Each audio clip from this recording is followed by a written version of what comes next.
आसंता कालीठारू Biju Janata Dal supremo तथा विरोधी दल नेता नवीन पट्टनायक कालीठारू जिला गस्त करेंगे। ये जिला गस्त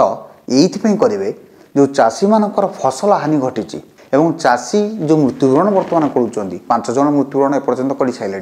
तेणु ताकू नहीं से काली निज जिला गंजाम को जी एवं 31 तारीख 4टी जिला गस्त करेंगे। ये 4टी जिला गस्त करने समय एवं आसंता काली गस्त करने समय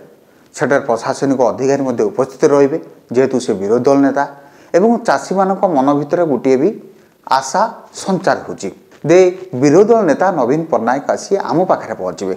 जो नवीन पट्टनायक 24 वर्ष धरी क्षमतार थिबा बेले नवीन निवास से निर्देश काम चलता चाषी मानकर दुख सुख बुझुते से चाषी माने आज निजे तांकु पाखरु देखिबे एवं ताको सहित आलोचना करिवे एक्चुअली फसल केते क्षति होती केते आकलन हम कारण आकलन भी भ्यारी हुए। तो नवीन पट्टनायक निजे से स्थान को जाई चाषी मान सहित खुद आलोचना करेंगे एवं वर्तमान आज मध्य राज्य सरकार मुख्यमंत्री श्री मोहन चरण माझी आज भी से जिला गस्त कर नयागढ़ से जिला गस्त अच्छा सेठी तांको सहित बाचस्पति अच्छा सहित राजस्व मंत्री भी सुरेश पुजारी अच्छा सेठारे से बुलिकी निजे चाष जमी रे पशिकी निजे से बुलिकी देखुचंदी जे केते धान फसल नष्ट होईची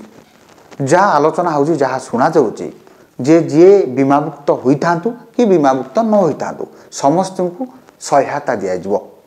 एवं राज्य सरकार कहते 30 तारीख सुधा सब आकलन करा जिवो एवं रिपोर्ट आसिकी पहुँचो। तेणु वर्तमान कथा पड़ी जो विजु जनता दल सुप्रीमो विरोधी दल नेता नवीन पट्टनायक निजे जाइए वर्तमान ये जिला गस्त करेंगे निश्चित भाव में वर्तमान राजनीति सरगरम हम विजु जनता दल तरफ प्रतिक्रिया आसो भारतीय जनता तरफ पार्टी तरफ प्रतिक्रिया आसो चाषी मैंने ठीक पैसा पाँच ना तांकर जेतिकी नष्ट होईची एक्चुअली सेतिकी तांको क्षतिपूरण मिलूची कि नहीं ता मध्य गोटे बड़ प्रश्न। निश्चित भाव में वर्तमान प्रशासनिक अधिकारी माने से मध्य छानिया होइतिबे कारण जेहेतु मुख्यमंत्री जाउचंती आसंता काल विरोधी दल नेता जीवे तो नवीन पट्टनायक को की उत्तर देवे विरोधी दल नेता हेडी संतुष्ट हेबे कि नहीं प्रशासनिक अधिकारी से जो तांकर कार्यशैली और जहाँ ये चाष जमी सब नष्ट होइची की प्रकार पदक्षेप नहीं विजु जनता दल तरफ एमती भी कहुच्छी जे प्रशासनिक अधिकारी उदासीनता वर्तमान बहुत जिनस दर्शाऊँगी जे चाषी मैंने ठीक मूल्य रे पाई पारुना कि ठीक तांकर जो नष्ट होइची धान चाष जो नष्ट होइची सा ठीक क्षतिपूरण पाइबे ना सरकारी अधिकारी माने एथिपाई तत्पर नुहति एसबू भी विजु जनता दल तरफ भी अभियोग शुणा मिलला किंतु राज्य सरकार पाई वर्तमान डबल टेंशन प्रथम टेंशन होची वर्तमान अदिनिया वर्षा पाई एवं द्वितीय टेंशन होची धान मंडी पाई धान मंडी पाई भी राज्य सरकार वर्तमान टेंशन थिबा बेले ये अदिनिया वर्षा आहुरी टेंशन बढ़ाई देछि कारण धान मंडी कथा आप जानी चाषी मैंने जो जाऊँगी